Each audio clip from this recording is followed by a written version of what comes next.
کہتے ہیں ایک دن گاؤں کے کنویں پہ عجیب ماجرا ہوا کہ جو ڈول بھی کنویں میں ڈالا جاتا واپس نہ آتا، جبکہ رسی واپس آ جاتی۔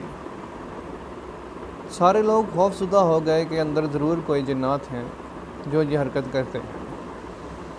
آخر اعلان کیا گیا، جو بندہ اس راز کا پتہ لگائے گا اس کو انعام دیا جائے گا۔ ایک آدمی نے کہا کہ اس کو انعام کی کوئی ضرورت نہیں، مگر وہ گاؤں والوں کی مصیبت کے ازالے کے لیے یہ قربانی دینے کے لیے تیار ہے، مگر اس کی ایک شرط ہے، اور شرط یہ کہ میں کنویں میں اسی صورت اتروں گا جب رسا پکڑنے والوں میں میرا بھائی بھی شامل ہو۔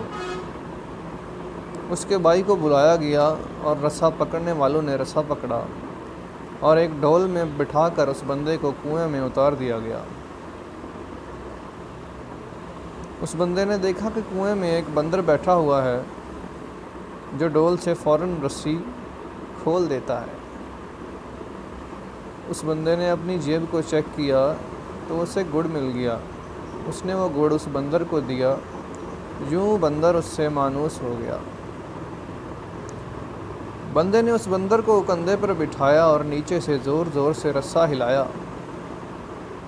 گاؤں والوں نے رسا کھینچنا شروع کر دیا، اور جیسے ہی ڈول اندھیرے سے روشنی میں آیا، وہ لوگ بندر کو دیکھ کر دہشت زدہ ہو گئے کہ یہ کوئی جن ہے جس نے اس بندے کو کھا لیا ہے اور اب اوپر بھی چڑھ آیا۔ وہ سب رسا چھوڑ کر بھاگے، مگر اس بندے کا بھائی رسے کو مضبوطی سے تھامے اوپر کھینچنے کی کوشش کرتا رہا تاکہ اس کا بھائی کنارے تک پہنچ جائے۔ کنویں سے نکل کر اس نے بندر کو نیچے اتارا اور لوگوں کو اس بندر کی کارستانی بتائی۔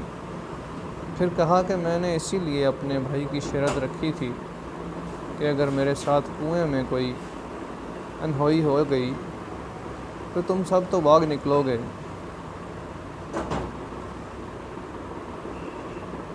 جبکہ بھائی کو خون کی محبت روکے رکھے گی۔ یاد رکھیں، خونی رشتے آخر کار خون کے رشتے ہی ہوتے ہیں، ان کی قدر کریں۔ تھینکس۔